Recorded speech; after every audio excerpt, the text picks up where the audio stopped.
Welcome back to my channel. How are you doing this Sunday? I want you to open your mind. I want you to listen to this man. At the end of the day, you tell me whether you agree with what this man is saying about what Mr. Peter Obi must do very urgently. Pay attention. Now, again, I want to make this very, very clear. Peter Obi is a good man. I supported him. I voted for Peter Obi. I campaigned vigorously for Peter Obi. The videos are everywhere. I stood in the sun, in the rain, screaming, shouting, everyone vote for Peter Obi. I sacrificed 8 months of my life in the field campaigning for Peter Obi because we believed he was a good man. And I need you to remember this. As a presidential candidate, your campaign is based on your party manifesto. So everything Peter Obi said he was going to do was not Peter Obi's own thinking. He was reading out the manifesto of the Labour Party. Now, the election came, gone. A man who wants to be the president of a country as diverse as Nigeria should at least have some diplomacy to be able to resolve internal party conflicts. So if you cannot resolve the internal conflicts of your party, what is the guarantee that you can handle a country as politically, religiously, traditionally, culturally diverse as Nigeria? Even Russia and Ukraine that are at war, they still sit down to have peace talks. Wow, I am a staunch supporter of Mr. Peter Obi. Even back then when he was the governor of Anambra State, even before he became the presidential candidate of the Labour Party in 2023, I was a staunch supporter of Mr. Peter Obi. I like everything about what Mr. Peter Obi is saying and what he is doing. To be honest with you, I am in total support of what this man said about Mr. Peter Obi. Mr. Peter Obi must unite Labour Party. Remember that before he came to Labour Party was one, and if not for the mago and the wuru that APC did in 2023, Peter Obi would have been the president of the Federal Republic of Nigeria today. So come 2027, I still believe that there is need to maintain Labour Party, and there is also need to bring unity in Labour Party. So therefore, Peter Obi must take a bold step. Peter Obi must call on Lamidi Apapa, Joe Ajero, Julius Abure and Nenadi Usman. Peter Obi must bring all stakeholders of the Labour Party together. Then they are going to unite to form a common front if they really want to make headway come 2027. What do you think? Okay, listen to what this man is saying. At the end, we are going to continue with the analysis. Now, again, I want to make this very, very clear. Peter Obi is a good man. I supported him. I voted for Peter Obi. I campaigned vigorously for Peter Obi. The videos are everywhere. I stood in the sun, in the rain, screaming, shouting, everyone vote for Peter Obi. I sacrificed 8 months of my life in the field campaigning for Peter Obi because we believed he was a good man. And I need you to remember this. As a presidential candidate, your campaign is based on your party manifesto. So everything Peter Obi said he was going to do was not Peter Obi's own thinking. He was reading out the manifesto of the Labour Party. Now, the election came, gone. A man who wants to be the president of a country as diverse as Nigeria should at least have some diplomacy to be able to resolve internal party conflicts. So if you cannot resolve the internal conflicts of your party, what is the guarantee that you can handle a country as politically, religiously, traditionally, culturally diverse as Nigeria? Even Russia and Ukraine that are at war, they still sit down to have peace talks. Gaza and Israel, Hamas still sits down with Israel to have talks. Even with the trade war presently going on between America and China and the rest of the world, they still sit down to negotiate. Can a good thinking Nigerian explain to me why Peter Obi cannot have a cup of coffee with Abure and say, let's sit down and talk this thing over? Must you destroy the Labour Party, destroy the entire structure of that party, so that you can now build on what? On sand? Peter Obi came into a unified Labour Party. He inherited a party that was united. The party was united when Peter Obi came in. Is the Labour Party united today? And for those who think that we cannot take on Peter Obi, let me tell you, no one is above the law, no one is above criticism. I want to make it very, very clear to everyone that is watching this broadcast that Peter Obi has a tendency, unfortunately, very sad, a tendency of destroying any political party that gives him space, that accommodates him. Let me prove it. Peter Obi's career started with ABGA. ABGA was a political party that was formed by the late Ikemba Nnewi Odumegwu Ojukwu. That was where Peter Obi cut his political tooth. He promised Ojukwu, under no circumstance will I leave ABGA. He joined ABGA when ABGA was aspiring to become a national party. After ruling for 8 years under ABGA, Peter Obi abandoned ABGA, and not just abandoned ABGA, he fractionalized ABGA to the point where ABGA may never recover. He went to the PDP. He was welcomed with open hands in the PDP. Atiku Abubakar made him his vice presidential candidate. Again, he promised Atiku Abubakar, I will be loyal and dedicated to you as a vice president. I will work with the PDP. They campaigned against Buhari, lost that election.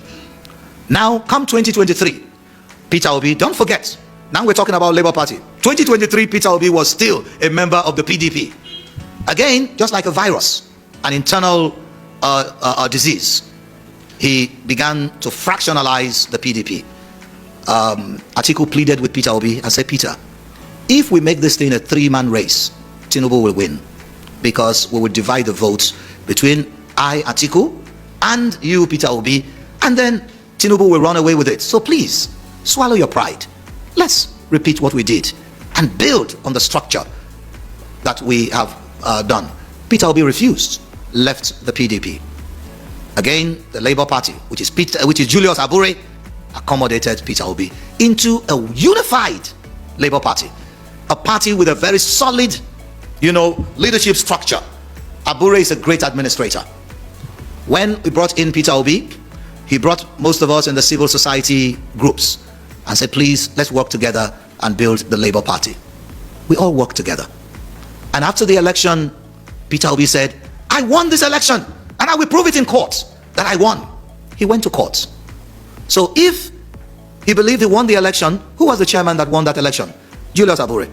Do you dismantle a winning team? No. And then he accepted. Julius Abure followed him all through the process, down to the Supreme Court, stood still. He stood firmly behind Peter Obi.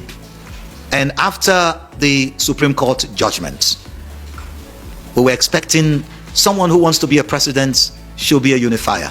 So after that, we're expecting Peter Obi to say, well, we have come this far, let's build on this structure, let's keep it together.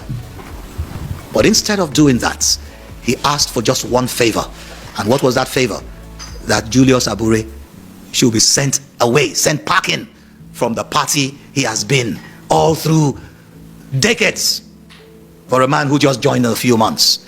So I want us to check the dictionary definition of betrayal. What does the dictionary call a traitor? How do you describe someone who turns against, or a dog that bites the hands that feeds it? And with all of this, we kept on trying, suing for peace. I personally, for the past 6 months, we've been begging Peter Obi, please don't destroy this Labour Party. Don't destroy this party. You can't just keep doing this. What is so difficult in you as Peter Obi sitting down with Julius Abure? He has been there for long. Peter Obi said no. Julius must go. Go to where? So you want Julius Abure now to leave and to return to Edo State and become an Okada rider? Or he should go and buy a keke and start running Ring Road in Benin? And everything we did to make peace, to make Peter Obi see reasons, all failed. Now, in spite of the judgment, the Supreme Court didn't say, go and take over the Labour Party. It says it's an internal thing. You guys go and resolve the issue. We were expecting that after that we are going to see a remorseful Peter Obi who will call Abure and said, Abure, enough is enough. Come, let's talk it over. Instead, he conspired with the present governor of Abia State, Alex Oti, to form a rival group within the Labour Party. This is not the first time. You will recall when Lamidi Apapa, when the election was still in court, I don't know how many of you remember that, Lamidi Apapa was sent to come and destroy the Labour Party. Abure stood still. He fought against Apapa, made sure that Peter Obi was protected. Today, this Lamidi Apapa now has seen, an opportunity to come back and complete what he couldn't do at that time. And Peter Obi is aiding and abetting this. So we begin to ask ourselves, how can someone be so politically naive? How can someone be so delusional as not to know that destroying the Labour Party is destroying the hope of the average Nigerian? This is the only party that talks about your papa, your mama, and your pikin. It's the only party that has human beings as its logo. The APC has a broom, an object as their logo, a broom that can be used to whip and cause injury. The PDP has an umbrella, which is also like a weapon that you can use. This is the only party that people have come to associate themselves with. Peter Obi is not as popular as most people try to make him seem. He is the beneficiary of the collective effort of those who want a better Nigeria. The only credential that Peter Obi is flaunting is that he ruled Anambra State for 8 years. If Peter Obi was so successful with ruling Anambra State for 8 years, by now Nigerians will be begging to relocate to Anambra State, because the living condition of the people in Anambra State will be the best. If we give you between Abuja, Lagos, Port Harcourt, Kano, Kaduna, and Anambra, choose one of them to spend the rest of your life, how many of you will choose Anambra State? So that's, you ruled Anambra State for 8 years is not enough qualification. That you are able to come out with statistics and data is not enough qualification. That you make promises based on the manifesto of the Labour Party is not enough credential to be the best presidential candidate. We, the civil society groups that collaborated with the Labour Party to ensure the successful outing in 2023, we are disappointed with Peter Gregory Obi, and we are making this public. That Peter Obi is complicit. He is working against the interest of Nigerians. He is not fighting Abure. He is destroying the prospect of a credible opposition. And I am telling you, if you fight Abure today and you remove Abure from the Labour Party, I am assuring you that all the civil society groups that supported Abure will leave the Labour Party. And Nigerians will never forgive Peter Obi for destroying this party, just like he did to ABGA, just like he did to PDP. People used to say that Labour Party is the second largest party in Nigeria. We are actually right now as the third. We're actually the second, because PDP has been destroyed from within. We all know what Wike is doing. Is Wike a member of PDP or APC? He is in PDP to destroy PDP. We all know that. We can read the handwriting on the wall. So what role is Peter Obi playing now? Is he unifying the Labour Party or destroying the Labour Party? Every average Nigerian right now is wondering, leave it, is wondering, what is Peter Obi's intention? What does he want to achieve? He's making it easy for Tinubu to sweep the election in 2023. So I am here saying that Peter Obi is politically naive. We have known him to be a political prostitute, a political ashawo, a political olosho. But what he's doing right now, Nigerians can no longer tolerate it. So that's why we, the civil society groups, are giving Peter Obi, Alex Oti, and that young lady who we never knew as an obedient from anywhere, who accidentally found herself in the Senate, we are giving them 48 hours to realign with the Labour Party, to sit down in a negotiating table with Julius Abure, or risk being expelled from the Labour Party. And those of you who are thinking the Labour Party will collapse if we expel Peter Obi, sorry, banish that thought from your mind. Nothing of the sort will happen. The Labour Party is not a new party. Please, members of the press, let everybody know that Alex Oti is not the first governor that the Labour Party has produced. The Labour Party has produced, what's his name again? Mimiko, Olusegun Mimiko. He ruled Ondo State for 8 years under the Labour Party. He didn't destroy the Labour Party, he made the Labour Party stronger. This is the first time the Labour Party got an Igbo man to be a governor. And in less than 2 years, he wants to destroy the Labour Party. And let me say this plain, I'm not scared of anybody. The Igbos are good businessmen, they are good traders. But when it comes to politics, they are politically naive. Very politically naive. They are good in counting money, they are good in transaction, they are poor politicians. And Peter Obi is just proving that narrative. The politics he's doing right now is a childish politics. He's delusional and he needs to stop what he is doing. We are not just talking about Abure. All the state chairmen of the Labour Party are all loyal to Abure. All the vice chairmen of the Labour Party are all loyal to Abure.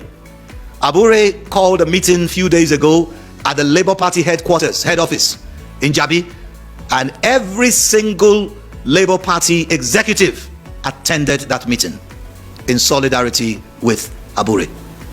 So who are the people that Peter Obi and this funny woman with a tongue-twisting name, you can't pronounce her name without you know, we Nigerians never knew her. You know, they are trying to scuttle what we all received. Now let me round up with this before I take questions from the press. Just in case you have bought the lie being told that Julius Abure's tenure had expired, let me set the record straight. Julius Abure used to be the National Secretary of the Labour Party. How many of you know that? And when he was the National Secretary of the Labour Party, the then chairman of the Labour Party unfortunately died. That's how he became chairman. Now, let me take you back to when Goodluck Jonathan was vice president to Yaradua, right? When Yaradua died, who became president? Goodluck Jonathan, right? He had to complete the tenure of Yaradua. And his own tenure started counting when he won the election. Do you understand what I'm saying? So Julius Abure simply completed the tenure of the late chairman. So Julius Abure is just starting his tenure now. So there is no vacancy in the Labour Party. So we are being deceived. What we are seeing now is an attempt to deceive the gullible public, to deceive the deceived into believing that the deceit is not actually a deception. So ladies and gentlemen, this is the much I can say.